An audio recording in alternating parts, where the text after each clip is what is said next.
أعوذ بالله من الشيطان الرجيم بسم الله الرحمن الرحيم الحمد لله والصلاة والسلام على رسول الله وعلى آله وصحابه وأزواجه وذريته أجمعين أما بعد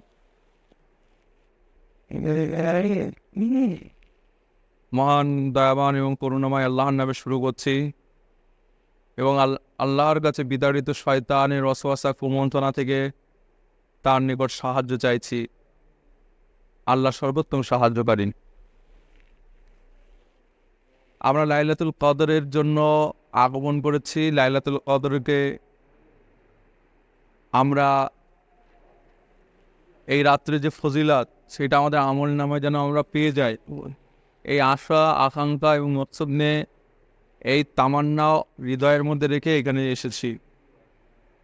আর খুব তাড়াতাড়ি ইনশাল্লাহ কোরআনের এই দার্সটা শেষ করে দেবো। আর মনে রাখতে হবে এটাই হচ্ছে এই বছরের লাস্ট বেজোর। এই রমজান আমাদের থেকে চলে আসছে, এই রমজান আমাদের থেকে চলে যাচ্ছে। আমি আগের দিন বলেছিলাম আল্লাহ রসুল সাল্লাল্লাহু আলাইহি সাল্লামের ব্যাপারে এসেছে হাদিস শরীফে যে জিবরিল আমিন আল্লাহ রসুলের দরবারে আসতেন। জিবরিল আমিন কোরআন পাঠ করে আল্লাহ রসুলকে শোনাতেন, আর আল্লাহ রসুল শুনতেন, এবং আল্লাহর রসুল পাঠ করতেন, জিবরিল আমিন শুনতেন। এখানে রয়েছে ফায়ুদার রসুল কোরআন, কোরআনের দার্স হতো মাহে রমজানে, কোরআনের দার্স হতো। এটা রসুলের সুন্নাহ, জিবরিল আমিনের নীতি। তো লাইলাতুল কদরের ব্যাপারে অনেক কিছু বলেছি।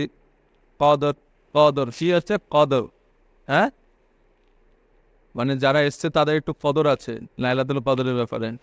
অনেকের কদর নেই, আসতে পারেনি, আসেনি, কেননা তাদের সেই কি বলে এটাকে, কদর মানে আগ্রহ। আচ্ছা, কদর নেই তোমার এই কাজটা প্রতি, মানে কদর নেই। সবে কদরের ব্যাপারে বলেছি। আজকে যে আমরা বলবো সে গুরুত্বপূর্ণ হচ্ছে, গত সপ্তাহে যেমনটা বলা হয়েছিল, প্রশ্ন করা হয়েছিল বিভিন্ন এতে, যে আমরা যে জাকাতটা দিই মাহে রমজানে, আমরা যে জাকাতটা দিই এই ব্যাপারে বলি। যাদের জাকাত হচ্ছে যে টাকাটা আমরা দিই, এর মশলা আমরা কম বেশি বলেছি যে এই জাকাতটা যেটা দিই আমরা, এটা কিন্তু মাহে রমজানে দেওয়া শর্ত না, মাহে রমজানে দেওয়াটা শর্ত না। এর মশলা হচ্ছে যে সময়ে আপনার কাছে হাতে মাল এসছে, আমার কাছে 40,000 টাকা আসছে, আমি ওই ওই ওই দিনটা, ওই মাসটা আমার স্মৃতিতে রেখে দেবো, হ্যাঁ, বা নোট করে রেখে দেবো। পরে ঠিক ঘুরে ওই মাস আসলে তখন জাকাত দেবে, চাই মাহে রমজান আসুক বা না আসুক। এটা শর্ত না, মাহে রমজানে আসলেই জাকাত দিতে হবে। এইবার পয়সা না থাকলে আর কি দিতে দেবে। এইবার মাহে রমজানটা, হ্যাঁ, মাহে রমজানটা আমরা কাউন্টিংয়ে রাখি এই জন্য যাতে মাহে রমজানটা অন্যান্য আরবির মাসগুলো জানা থাকে না তেমন একটা, এই জন্য মাহে রমজান সুযোগ সুবিধার জন্য এটাকে আমরা স্মরণে রাখি। তা বলা হচ্ছে যে অনেকেই বলে যে প্রশ্ন করে যে এটা কোথায় দেবো সাদগাটা, হ্যাঁ, সাদগাটা কোথায় দেবো? কোরআন বলছে সাদগাটা 8টা খাতের কথা বলেছে, 8টা খাতে তোমার ইনভেস্ট করতে সাদগাটা দিতে পারবে। আল্লাহ সুবহানাহু ওয়া তাআলা পবিত্র কোরআনের শরীফে সূরা তাওবা 60 নম্বর আয়াতে বলছেন, ওয়া ইন্নামা সাদাকাতু, আর নিঃসন্দেহে এই সাদকা প্রদান করবে লিল ফুকারা, এই ফকিরদেরকে, এই সাদকা ফকিরদেরকে দেবে।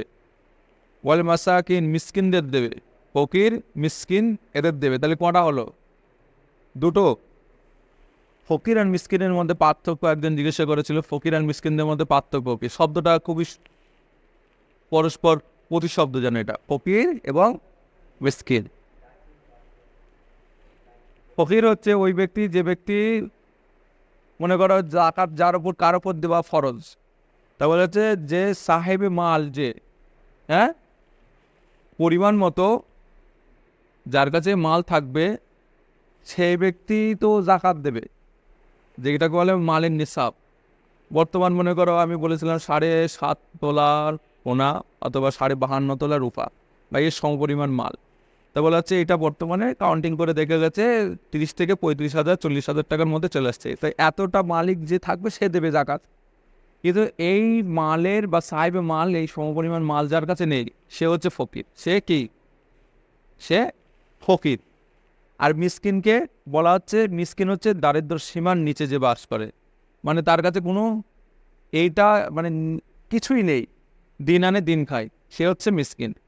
তাহলে আর ফকির আর মিসকিনের মধ্যে এটা হচ্ছে পার্থক্য। তাহলে দুটো যে খাতের কথা আমি বললাম, ফকির এবং মিসকিন, বলে আমিলিনা আলাইহা, এবং আমিলিন বলা হয় যে এই জাকাতটা উসুল করে, জাকাতটা মানুষের কাছ থেকে আদায় করে, জাকাতটা মানুষের কাছে আদায় করে। এইটা হয় তাদেরকেও জাকাতের টাকা দেওয়া যেতে পারে। মানে একজন ব্যক্তি নির্ধারিত হলো, ওই সকলের কাছ থেকে জাকাতটা কালেকশন করছে, বলছে সেও জাকাত খেতে পারবে। তবে এইখানে বিভ্রান্তি হওয়ার বিষয় হচ্ছে এই যে একটা সংগঠনের পক্ষ থেকে একজন ব্যক্তি বা অনেকে মিলে জাকাত আদায় করছে, জাকাত তুলছে, সবার পাড়ার সবার গ্রামের সবার বা অন্যান্য জায়গার বিভিন্ন জায়গার জাকাতটা কালেকশন করছে, সে খেতে পারবে না। এখানে উদ্দেশ্য কি, বলে আমিনিনা, এর মানে হচ্ছে রাষ্ট্রপ্রধান, গভর্নর বা খলিফা বা রাষ্ট্রপ্রধান, হ্যাঁ, যাকে নির্ধারিত করবে সে ওই আমিলিন। বাদবাকি নিজের পক্ষ থেকে বা সংগঠনের পক্ষ থেকে কোনো ব্যক্তি নির্ধারিত হলে জাকাত ফিতরা তুললে সে আমিলিনের অন্তর্ভুক্ত না। সুতরাং কেউ আমরা তুললে সেই টাকাটা আমরা নিজে ইনভেস্ট করতে পারবো না, খরচা করতে পারবো না, বা খেতে পারবো না, নিজের স্বার্থে এই টাকাটা ইউজ করতে পারবে না। আমিলিন তখন আমরা অন্তর্ভুক্ত না। আমিলিন কাদের বলা হয়? রাষ্ট্রীয় খলিফা, খেলাফত, গভর্নরের পক্ষ থেকে যে ব্যক্তি নির্ধারিত হয়। ওয়াল মুআল্লাফাতু ওয়াল মুআল্লাফাতি কুলুবুহুম, এবং তাদের হৃদয়কে নরম করার জন্য বা আকৃষ্ট করার জন্য। একদিন একটা প্রশ্ন করেছিল এখানে যে গায়ের মুসলমান সাদগা পেতে পারে কিনা বা তাকে দেওয়া যেতে পারে না। হ্যাঁ, একদিন বললো না, তো বলা হচ্ছে প্রাথমিক যুগে এটা বলা হয়েছিল, এই নিয়মটা, যে জ্ঞান মুসলমানকে সাদগাটা তাদেরকে আকৃষ্ট করার জন্য দিনের প্রতি তাদেরকে দেওয়া হতো। কিন্তু এই হুকুম মনসুখ হয়ে গেছে, এই হুকুমটা কি হয়ে গেছে? বাতিল হয়ে গেছে, মনসুখ হয়ে গেছে। অফির রিকাব, এবং বলা হচ্ছে অফির রিকাব, যারা দাসী অন্যের অধীনে আছে তাদেরকে মুক্ত করার জন্য, বা কায়েদি, হ্যাঁ, যুদ্ধ করতে গিয়ে মুসলমান কোনো কায়েদি অন্যের সৈন্যের কায়েদ হয়ে গেছে, তাকে মুক্ত করার জন্য এই জাকাতের টাকাটা, জাকাতুল ফিতরা বা জাকাতুল সাদগা, সাদগাতুল ফিতরা, এইসব ইস্তেমাল করতে পারবে সেখানে। বুঝতে পারছ? ওয়াল গারিমিনা, এবং যারা ঋণগ্রস্ত। একজন জিজ্ঞেস করেছিল সেদিনকার ঋণগ্রস্ত জাকাতের টাকা নিতে পারবে কিনা? হ্যাঁ, নিতে পারবে। কোরআন বলছে ওয়াল গারিমিনা, ঋণগ্রস্ত যারা আছে তাদেরকে। এই হচ্ছে কটা হলো? ফোকারা 1, মিসকিন 2, আমিলিন 3, মুআল্লিফাতি কুলুবুহুম 4, রিকাব 5, আর এটা হচ্ছে গারিমিন 6। আর দুটো হচ্ছে অফি সাবিলিল্লাহ, এবং যারা আল্লাহর রাস্তায় আছে। অফি, বুঝতে পারছো? অফি সাবিলিল্লাহ, এবং যারা আল্লাহর রাস্তায় আছে। আল্লাহর রাস্তায় কারা আছে? যারা আল্লাহর রাস্তায় যা আছে। আল্লাহর রাস্তায় আরবিতে সাবিলুন মানে রাস্তা, আরবিতে সাবিলুন বা তরিকুন মানে হচ্ছে রাস্তা। বলছে যারা আল্লাহর রাস্তায় রয়েছে তাদেরকেও দিতে পারো এই সাদকা, এই ফিতরা, এই, হ্যাঁ, জাকাত, তাদেরকেও দিতে পারবে যারা আল্লাহর রাস্তায় রয়েছে। এখন কথা হচ্ছে আল্লাহর রাস্তায় অনেকেই রকে। আল্লাহর রাস্তা হচ্ছে 3 ধরনের রাস্তা। আল্লাহর রাস্তা কত ধরনের? 3 ধরনের রাস্তা আল্লাহর রাস্তা। একটা আল্লাহর রাস্তা হচ্ছে যারা জিহাদে যায়, এটা হচ্ছে সবচেয়ে বড় রাস্তা, কাতাল, সশস্ত্র সংগ্রাম করা। আর একটা রাস্তা হচ্ছে ইলিম অর্জন করার জন্য, হ্যাঁ, মান খারাজা ফি তালিম, আল্লাহ রাসূল বলছে যে ব্যক্তি ইলিম অর্জন করার জন্য বের হলো, ফাওয়া সাবিলিল্লাহ, ফাওয়া ফি সাবিলিল্লাহ, সেও আল্লাহর রাস্তায় আছে। সুনানে তিরমিজি শরীফের সহিহ হাদিস। আর একটা হচ্ছে দাওয়াতি কাজের জন্য, দাওয়াতি ফিল্ডে, গায়ের মুসলমান হোক বা মুসলমানকে ইমানে এই আমলের প্রতি দাওয়াত, অথবা গায়ের মুসলমানকে ইমানের প্রতি দাওয়াত, এটাও হচ্ছে আল্লাহর রাস্তা। কিন্তু এখানে যে অফিস সাবিলিল্লাহ, এখানে সাবিলিল্লাহ বলতে, আল্লাহর রাস্তা বলতে জিহাদের কথা বলা হয়েছে। যারা জিহাদে রয়েছে তাদেরকেই দেওয়া যাবে। ওয়া ইবনে সাবিল, আর যারা মুসাফির। আরবিতে ইবনুন, আমি সেদিকে বলেছিলাম, ইবনুন মানে হচ্ছে ছেলে, আর সাবিল মানে রাস্তা, মানে রাস্তার ছেলে। তার মানে হচ্ছে মুসাফির, যারা রাস্তা ভ্রমণ করে, যাত্রা করে, শরীরে ওজন নিয়ে, তাদেরকে বলা হয় রাস্তার ছেলে বা ইবনে সাবিল।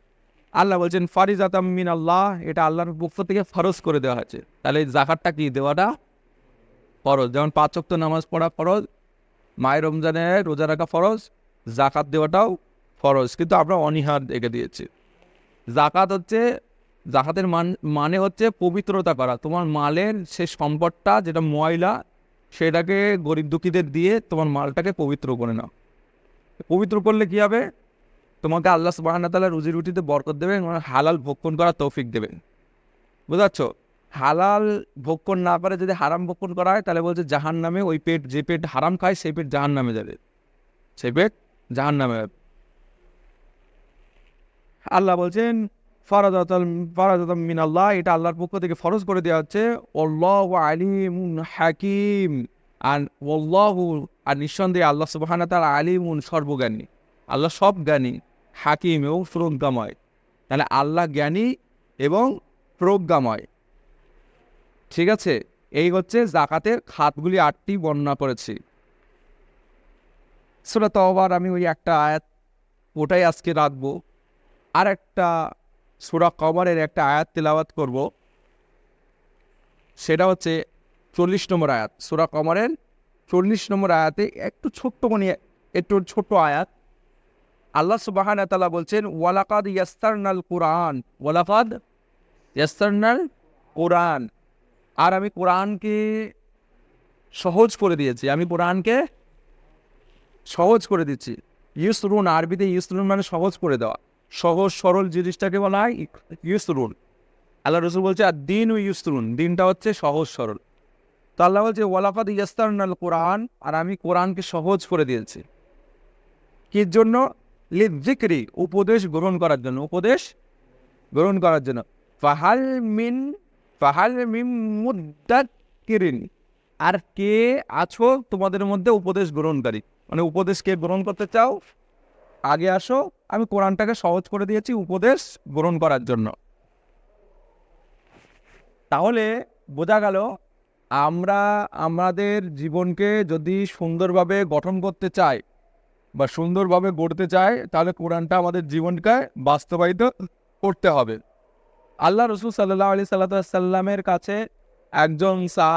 একজন তাবি এসে বললেন, হুজুরের জীবন সম্পর্কে আম্মাজান আয়েশা আপনি বলুন। আম্মাজান আয়েশার কাছে একজন ব্যক্তি এসে বললেন, হুজুরের জীবনী বলি। তো আমরা এখন অনেক হুজুরের জীবনী পাই, আমরা বলে নিলাম গোলাম মুর্তজা সাহেবের বিশ্বনবী পড়ে নাও, বা অমুকের এই বিশ্বনবী আল্লাহ রসুলের জীবনী, হ্যাঁ, the life of prophet Mohammad পড়ে নাও, হ্যাঁ, হায়াতুল আম্বিয়া পড়ে নাও। এই যে আমরা বিভিন্ন করি। আম্মাজান আয়েশা বলছেন কোরআন হচ্ছে রসুলের জীবনী, কোরআনটা দেখে নাও, কিভাবে কোরআন বলেছেন, কিভাবে কি উপদেশ দিয়েছে আল্লাহ রসুল, সেটাই বাস্তবায়িত করেছে। তার রসুলের জীবন নিয়ে হচ্ছে পুরো বাস্তব কোরআন। কোরআন হচ্ছে রসুলের জীবনের মানদণ্ড। তাই আমাদের জীবনটাকে কোরআনময় জীবন করতে হবে, আমাদের জীবনটাকে কোরআনময় জীবন করতে হবে। আর এই কোরআনটা মানে পড়তে হবে। কোরআনটা কি করতে হবে? পড়তে হবে। কি করতে হবে? পড়তে হবে। মায়ের রমজানের আর আল্লাহর কাছে অশেষ শুকরিয়া যে আমরা আজকে আরও 2 দিন মাহের রমজানকে পেলাম, কালকেও পাবো ইনশাল্লাহ, পরশুদিনও পাবো মাহের রমজানকে, হ্যাঁ পাবো। কেননা মাহের রমজান যদি আজকে শেষ রোজা হতো বা কালকে শেষ রোজা হতো, তাহলে অন্তত আমাদের কষ্ট হতো। কষ্ট হয় না? মাহের রমজান চলে গেলে কষ্ট হয়। তো আল্লাহর রহমত যে আমরা পাবো, এইটা মাহের রমজান হচ্ছে শ্রেষ্ঠতম মাস।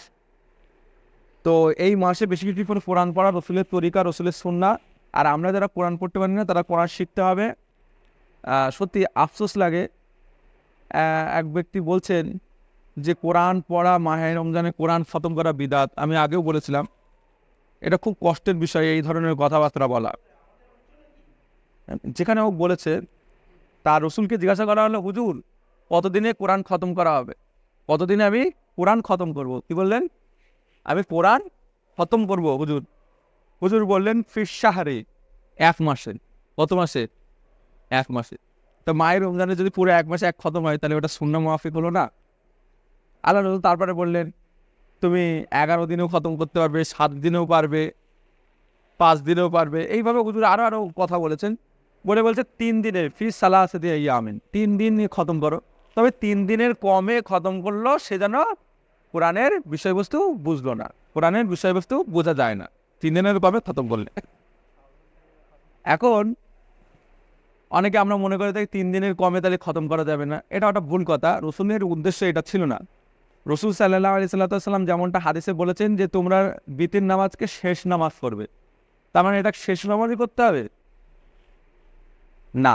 হুজুর অ্যাডভাইসমূলক বলতেন যে 3 দিন করার এটা বেস্ট, সবথেকে সর্বনিম্ন 3 দিন করা, তবে 3 দিনের কমে করা জায়েজ, ঠিক আছে, 3 দিনের কমে করা জায়েজ আছে, বুঝতে পারছো না? এইটা হুজুর এমনি 3 দিনের কথা বললেন সর্বনিম্ন, এটা বোঝার জন্য যে বুঝে পড়ে। এখন আমরা তো আরবি বুঝি না, কিছু বুঝি না, তাহলে আমরা তো অনুধাবন করতে পারছি না। এইবার বাংলা আমাদের যদি অনুবাদটা আমি দেখে নিই আমাদের ছেলেদের জন্য, তাহলে অবভিয়াসলি আমাদের 3 দিনের বেশি করে এটা উপলব্ধির সঙ্গে সঙ্গে পড়া উচিত, উপলব্ধির সঙ্গে সঙ্গে পড়া উচিত। একজন বিখ্যাত ইমাম ছিলেন, আগে বলি, ইমাম হযরতে ওমর রাদিয়াল্লাহু তাআলা আনহু, তিনি একদিনে খতম করতেন, এমনকি বলা হয় 1 রাকাতে 1 খতম দিতেন তিনি, 1 রাকাতে, নামাজের 1 রাকাতে 1 খতম করতেন। বুঝাচ্ছ? আমরা পারবো? পারি না। তো আল্লাহ রসুল সাল্লাল্লাহু আলাইহি ওয়াসাল্লামের যে হাদিসে রয়েছেন যে ফায়ুদাররিসুল কুরআন, আল্লাহ রসুল কোরআন দারস দিতেন। তাই এখানে কোরআন শব্দের মুতলাকান এসছে, মানে কোরআন বলতে সূরা আম্মা পারা শুধু না কুল আউযু বিন নাস, এইটা তো নাকি কোরআন বলতে? কোরআন বলতে সূরা ফাতিহা থেকে শুরু করে পুরো নাস। রসুলের তরিকায় ছিল সূরা ফাতিহা থেকে নাস, এটা মুতলাকান, মানে কোরআন বলতে কোরআন মুতলাকান। আর একটা কথা বলে সমাপ্তির দিকে যাব। আমাদের অনেক আগেকার একজন ইমাম, তার নাম হচ্ছে আবু নাইম আসবাহানি রহমাতুল্লাহ আলাই। আবু নাইম আসবাহানি রহমাতুল্লাহ আলাই, তিনি 430 হিজরিতে মৃত্যুবরণ করেছেন, 430 হিজরিতে। তিনি একটি কিতাব লিখেছেন হিলিয়াতুল আউলিয়া। তিনি একটা কিতাব লিখেছেন মুহাদ্দিসদের নিয়ে, তাদের জীবনী নিয়ে, বিভিন্ন হাদিস নিয়ে তিনি একটা কিতাব লিখেছেন, হিলিয়াতুল আউলিয়া। বুঝাচ্ছ?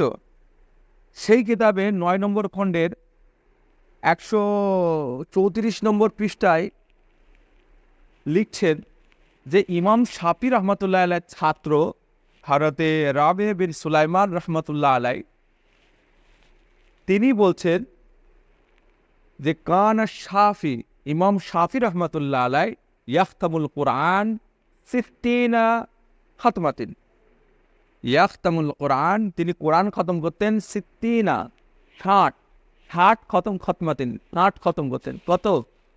ইমাম শাফি রহমতুল্লাহ আলাই 60 খতম করতেন, 60 খতম। এইবার এই হাদিসটা যিনি বর্ণনা করেছেন, এই কথাটা যিনি বলছেন ইমাম রাবে বিন সুলাইমান রহমতুল্লাহ আলাই, তার ছাত্র ইমাম ইব্রাহিম ইবনে মোহাম্মদ ইবনে হাসান রহমতুল্লাহ আলাই, তিনি তখন তাকে প্রশ্ন করছেন। তিনি বলছেন কুলতু, আমি তাকে জিজ্ঞাসা করলাম, ফি সালাতের রমজান, এটা কি রমজান মাসের নামাজে তিনি খতম করতেন? 60 খতম কোথায় করতেন? রমজান মাসের নামাজে। রমজান মাসের নামাজ বলতে কি বলো তো তোমরা দেখে? তারাব। রমজান মাসের নামাজ যখন বলবে তখন মনে করতে হবে স্পেশাল তারাব। তো বলা হচ্ছে ইমাম শাফি কি 60 খতম এটা কি রমজান মাসে তারাবিতে আদায় করতেন?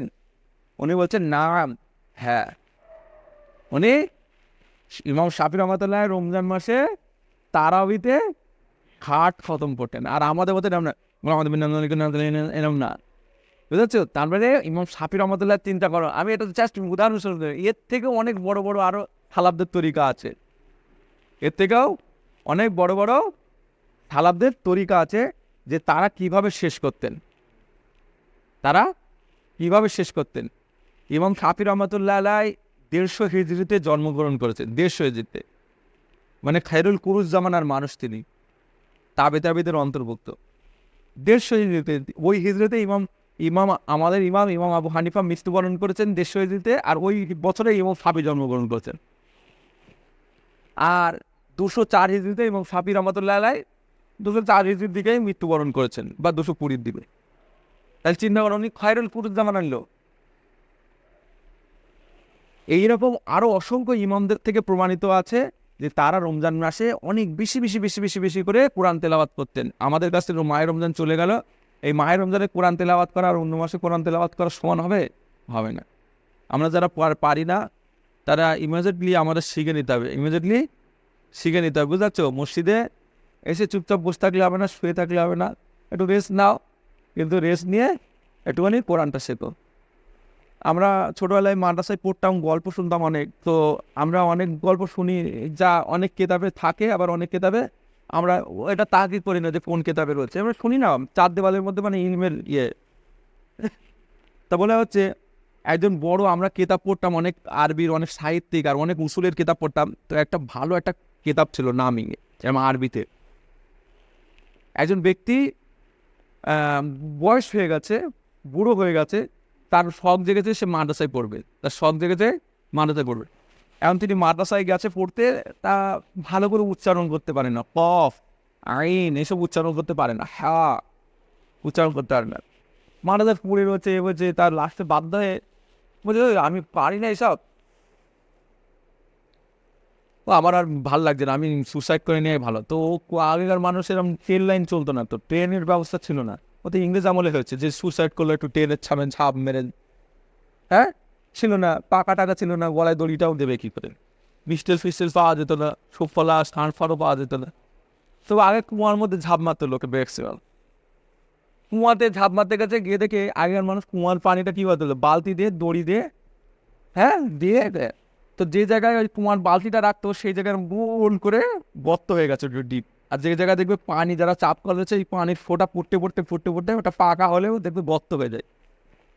তুমি জাপ মারতে গিয়ে এটা লক্ষ্য করলেন যে এটা গর্ত হয়ে গেছে, মানে এটা পাকা হওয়া সত্ত্বেও, ওর ওপর বারবার মেহনত হয়েছে, ওর ওপর বারবার মেহনত হয়েছে। পানি একটু হালকা জিনিস না, ও যদি আমি এক ফোঁটা যদি পানি নাম করে কাউকে মারি, লাগবে? সে মরে যাবে নাকি? মানে কত হালকা, কিন্তু বারবার পড়ে ওই পড়ে পড়ে পড়ে পড়ে ও গর্ত করে দিয়েছে, মানে ওর উপর মেহনত হয়েছে বারবার। তুমি বলছি এইটা যদি পসিবল হয় তাহলে আমি কেন শিখতে পারবো না? মেহনত করে। তো বিশ্বনবী একদিন রাত্রিবেলা স্বপ্নে এসেছেন, ওর এসে বলছে মেহনত করেছে, যথেষ্ট হয়েছে বলে উনি বিশ্বনবী গাল থেকে তার থুতু মুবারক বের করে ওর গালে দিয়ে দিলেন, বের করে থুতু। আর বিশ্বনবীর থুতু কিরকম? বিশ্বনবীর থুতু নাপাক, তো বিশ্বনবীর বাথরুম পায়খানা পাক নাপাক বলতে পারবো না, তবে নাপাক না, হ্যাঁ বিশ্বনবী বলা হয় তাকে, বিশ্বনবীর থুতু ফেললে, সাহাবারা মারপিট করতেন ওই নেওয়ার জন্য, ওই থুতু নিয়ে গায়ে মাখার জন্য। আল্লাহ রসুলের পেশাব একজন পেশাব খেয়ে ফেলেছিল ভুল করে, তা ওর পেটের ব্যথা জীবনে হতো না, পেটের ব্যথা করতে, কিন্তু রসুলের পেশাব খেয়ে ফেলেছিল। এখন বলবে দুর্গন্ধ হয়, রসুলের পেশাবের দুর্গন্ধ হতো না, হ্যাঁ বিসলেরই মতো, ওর থেকেও ও দাঁড়াবে, বুঝতে পারছো? রসুল আমাদের মতন বাসার মানুষ, কিন্তু আমাদের মতন মানব, তবে তিনি মহামানব। আমরা মানব, তবে তিনিও মানব, তিনি মহামানব। আমাদের ঘাম হবে, হ্যাঁ, আর টিভিতে অ্যাড দেওয়া হবে যে এই ঠান্ডা ঠান্ডা পুকুল এই পাউডার মাখতে হবে, ঠিক না? হ্যাঁ, বা এরকম ফক্স মারতে হবে। হিন্দুস্তানে কি চলছে? পাওয়ার দেবে। কিন্তু বিশ্বনবীর গায়ের ঘাম আমাদের আয়েশা সিদ্দিকা রাদিয়াল্লাহু তাআলা আনহা জমা করতেন। হুজুর বললেন তুমি কি করবে? বলে বিয়ে শাদী হয়, হ্যাঁ পাড়ায় ওদের আতর হিসাবে দেব, হ্যাঁ এই হচ্ছে ব্যাপার। হুজুরের মানে হুজুর ঘুমিয়ে গেলেন, এখন আমরা ঘুমালে উজু ভেঙে যায়, উজু ভাঙে না? আমাদের ঘুমায় জানি কেউ দিয়ে এরকম ঘুমিয়ে পড়ে উজু ভেঙে যায়, কিন্তু বিশ্বনবী ঘুমালে উজু ভাঙে না। বিশ্বনবী ঘুমালে উজু ভাঙে, উজু উঠে আবার কখনো কখনো উজু করতেন, মেসওয়াক করতেন, আবার কখনো উজু ছাড়াই নামাজ পড়তেন, বুঝতে পারছে না? আমাদের এসে বললেন হুজুর আপনি এইভাবে করেন, আপনি ঘুমিয়ে পড়েন আবার নামাজ পড়ছেন। হুজুর বলছে নবীদের এই জড়দেহ চোখসা ঘুমিয়ে পড়ে, কিন্তু অন্তর্চোখ জেগে থাকে, অন্তর্চোখ জেগে থাকে। আমরা হয়েছি ওই অকেশনের নামাজ। কিরকম অকেশনের নামাজ? কেউ ঈদের নামাজ পড়ি, 5 ওয়াক্ত পড়ি না, কেউ জুমার নামাজ পড়ি, 5 ওয়াক্ত পড়ি না। এখন যে বান্দারা 5 ওয়াক্ত নামাজ পড়ি না, আমরা ঈদের নামাজে আসি, ধরো ঈদের নামাজে আসলাম, ইউসেফ কি বলছে, অনেকক্ষণ বলছে, ভাল লাগছে না, এত কিছু বলার কি দরকার, সুদ ঘুষ নিয়ে আলোচনা করার দিয়ে কী দরকার, আমার তো এমআইএ চলে, আমার তো ওই লোন চলে, ইউসেফ সুদ ঘুষ নিয়ে এত বলবে কেন? এই যেমন সুদ ঘুষ নিয়ে এত বলাটা ঠিক নাকি? মনে করো মসজিদে একটা কোনায় গিয়ে এরকম হেলান দিয়ে দেয়ালে ঘুম এরম করে শুনছে, যাই হোক তবু শুনতে হয়, চলছে, ভাল লাগে না, ঘুম আসছে, হেলান দিয়ে ঘুমিয়ে পড়লো। কী করলো? হেলান দিয়ে ঘুমিয়ে পড়লেন। এইবার ইমাম সাহেব রীতিমতো খুতবার সমাপ্তি হয়ে গেছে, মুয়াজ্জিন ইকামত দিচ্ছে, আল্লাহু আকবার আল্লাহু আকবার। ভাই আসছে, থরবড় করে উঠেছে, যে ঘুমোচ্ছিল, কী করছিল, হেলান দিয়ে উঠে দাঁড়িয়ে নামাজ। তো অজু তো থাকলো তার, এমনি তো 5 ওয়াক্ত পড়ে না, তারপর জুমা পড়তে এসছে, তাও বিনা অজুতে নামাজ হয়ে গেল। হ্যাঁ, বিনা অজুতে নামাজ হয়ে গেল। অজু ভাঙার 8টা কারণ আছে। অজু ভাঙার কিসের? অজু ভাঙার 8টা কারণ আছে, যাকে বলে নাওয়াকিজে অজু। একটা হচ্ছে পেশাব পায়খানা, একটা হচ্ছে পেশাব মানে সামনের রাস্তা দিয়ে আর পিছনের রাস্তা দিয়ে কোনো কিছু বের হওয়া, সামনের রাস্তা দিয়ে পিছনের রাস্তা দিয়ে কোনো কিছু বের হওয়া। এমনকি যদি কারোর কিমড়িও বের হয় পিছনের রাস্তা দিয়ে, তাও অজু ভেঙে যাবে।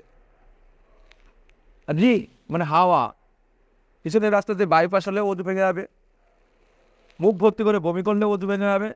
টেকলাকে ঘুমালে, হেলান দিয়ে ঘুমালে বা নিয়ে ঘুমালে অজু ভেঙে যাবে। শরীরে অঙ্গ প্রত্যঙ্গ যেগুলো অজু গোসলে ধোয়া ফরজ, সেগুলো কেটে গিয়ে রক্ত প্রবাহিত হওয়া, মানে 1-2টা এরকম গড়িয়ে যাওয়া, এরকম পরিমাণ হলে অজু ভেঙে যাবে। বুঝেছ? এইরকম কিছু কিছু কারণে, 8টা কারণে অজু ভেঙে যাবে। অজু ভেঙে যাবে। কারো চোখের মধ্যে মনে করো ঘা লেগে রক্ত জমে গেছে, অনেকের চোখের মধ্যে রক্ত জমে না, চোখের রক্ত বেরিয়ে অজু ভাঙবে? ভাঙবে? তোমাদের কি মনে হয়? অজু ভাঙবে না। কারণ আমি একটু আগে বললাম, অজু গোসলে যে অঙ্গ প্রত্যঙ্গগুলো ধুতে হয়, ধোয়ার শর্ত, সেইগুলো কেটে গিয়ে রক্ত বেরোলে অজু ভেঙে যায়। কিন্তু চোখের মধ্যে ধোয়া শর্ত, ওদিকে চোখের মধ্যে ধোয়ায় কেউ, চোখের মধ্যে ধোয়া দেয় না। বুঝা যাচ্ছে না? হ্যাঁ। তো এই কারণে এইবার কেউ গালি দিল, অজু হালকা হয়ে যায় না। অজু হালকা হয় না, অজু প্লাস্টিক না যে হালকা যাবে, আর চিনা প্রোডাক্টও না যে অজু হালকা হয়ে যাবে। অজু অজুর জায়গায় থাকবে, তোমার গোনা হয়ে গেল, ইমান হালকা হয়ে যাবে। ইমান গোনা গালগালাজ দিলে ইমান বাড়ে তো, নাকি ইমান দুর্বল হয়? আচ্ছা, রোজা থাকলো, গালগালাজ দিল, তা রোজা হালকা হয়ে গেল, রোজা হালকা হয়ে গেল।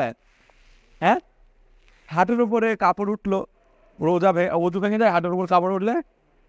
আমি ছোটবেলায় মনে করতাম কাপড় ভেঙে যায়। ছোটবেলায় ওই নিয়ে আমরা ছোট ভাই 2 ভাই মারাতে পড়তাম।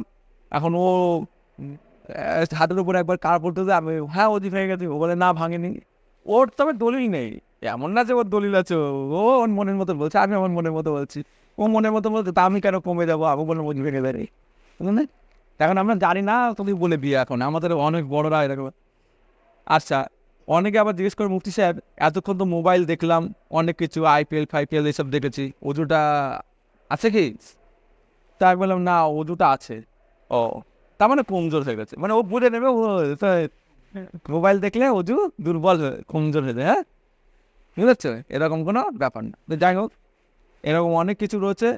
আমরা এই যে এসছি, সত্যি কথা বলতে, এইটা আল্লাহ সুবহানাহু ওয়া তাআলা আমাদের এই তৌফিক দিয়েছে, এই মাহে রমজানে এটা ওঠার এবং আসার, মাহে রমজানে এটা ওঠার এবং আসার কে তৌফিক দিয়েছে? আল্লাহ সুবহানাহু ওয়া তাআলা তৌফিক দিয়েছে। তবে এই 27শে রমজান চলে গেছে, বেজোর রাত্রে যারা আসতে পারেনি বা যারা এসে গেছো, তারা এরকম মনে করো না যে ওটাই হয়তো শবে কদর, ওটাই শবে কদর, এরকম না। কারণ আমি আগেও বলেছি, শবে কদরের কোনো নির্ধারিত ফিক্স এই ব্যাপারটাই কেউ বলতে পারিনি, ইখতিলাফ আছে। কি আছে? ইখতিলাফ আছে। তো সর্বোত্তম সুন্দর একটা ডিসিশন নিয়েছে ইমাম ইবনে হাজার আসকালানী তার ফাতুল বাড়িতে, বলছে ঘুরে ঘুরে আসে বেজোর রাত্রেগুলোতে, মায়ের রমজানের বেজোর রাত্রে। মনে করে এই বছরে 21 আসলো, পরের বছরে 23, 25 বা তারপরে 29, 27 ঘুরে ঘুরে, এটাই হচ্ছে বেশি ভালো রায়। এই বাজাত করে যাও, এটাও আল্লাহর একটা মানে ফজল ও কারাম। যদি আমরা দেখো এর ওসিলায় আমরা কত রাত জাগছি না, প্রায় 5 রাত। কিন্তু যদি নির্ধারিত করে দিত, হ্যাঁ নির্ধারিত করে দিলে আর দেখা হতো, ওটা উনি আলামত পেয়েছে, উনি পরে বলেছেন যে এটা আমি আলামত পেয়েছি। হতে পারে সেই সময় সেই দিনই 27-এই পড়েছিলেন, ওই সময়, হ্যাঁ ওই দিন ওই সময়। ওটাই উবাই ইবনে কাব রাদিয়াল্লাহু তাআলা আনহু। বুঝা যাচ্ছে? তাহলে এইভাবে সব নাতের